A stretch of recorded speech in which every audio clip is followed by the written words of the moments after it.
1 2 3 start. यह एक सिंचाई प्रबंध की विशेष तकनीक है जिसमें खेत को लगातार पानी से भरने की बजाय पानी एक स्तर तक सूखने के बाद ही अगली सिंचाई की जाती है। यह पारंपरिक विधि की तुलना में काफी पानी बचाती है तथा इस कारण मीथेन गैस का उत्सर्जन घटता है।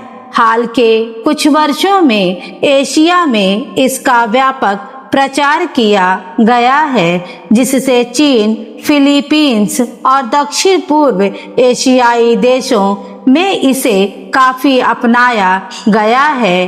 पिछले दशक में महाराष्ट्र के लाखों छोटे किसानों ने जल संकट से उत्पन्न चुनौतियों का समाधान करने के लिए वैकल्पिक गीला एवं सूखा तकनीक को सक्रिय रूप से अपनाया है। कृषि वानिकी यानी खेती में वृक्षारोपण, जिसमें पंक्तिबद्ध फसलें, पेड़ों की कतारों के बीच फसलें उगाना शामिल है।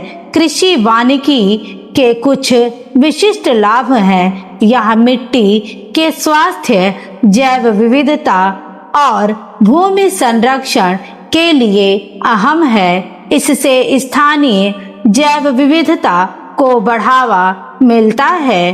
पशुओं के लिए पर्याप्त चारा और ईंधन उपलब्ध होने से प्राकृतिक वनों पर दबाव कम होता है। कृषि वानिकी से प्रकाश संश्लेषण द्वारा ऑक्सीजन की मात्रा वातावरण में बढ़ती है तथा कार्बन का संचयन जमीन में होता है। इससे कृषि वानिकी प्रोजेक्ट्स से किसानों को कार्बन क्रेडिट्स प्राप्त होते हैं।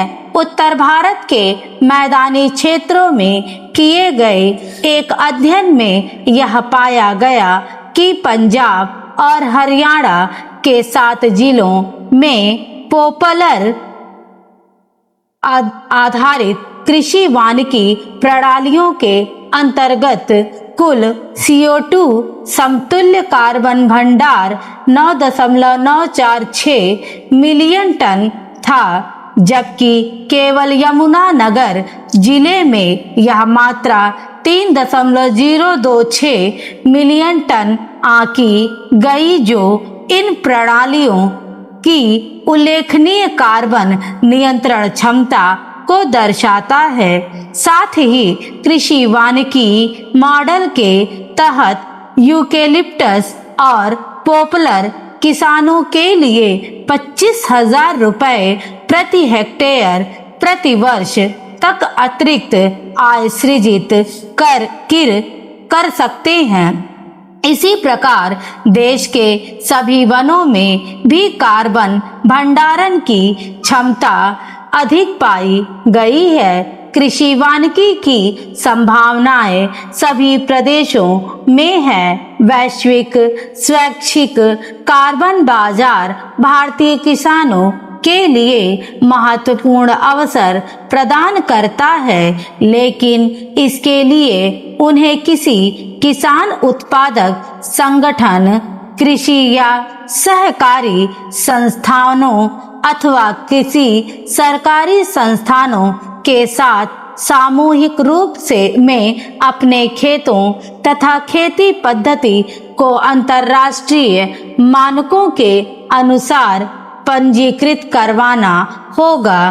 तत्पश्चात वे सतत कृषि पद्धति अपनाकर इस अभियान में शामिल हो सकते हैं। इसमें कृषि वानिकी, जैविक खेती, आधुनिक DSR एवं AWD तकनीक द्वारा धान की खेती, डेयरी, पशुओं का चारा प्रबंधन, सोलर एनर्जी एवं बायोगैस का उपयोग तथा पशु गोबर प्रबंधन, पराली एवं कृषि अवशेष का उचित प्रबंधन जैसे प्रोजेक्ट्स शामिल हैं। इससे हमारे किसान सतत कृषि पद्धति अपनाएंगे तथा उन्हें इसके बदले में कार्बन क्रेडिट्स के रूप में आर्थिक लाभ अंतर्राष्ट्रीय मानकों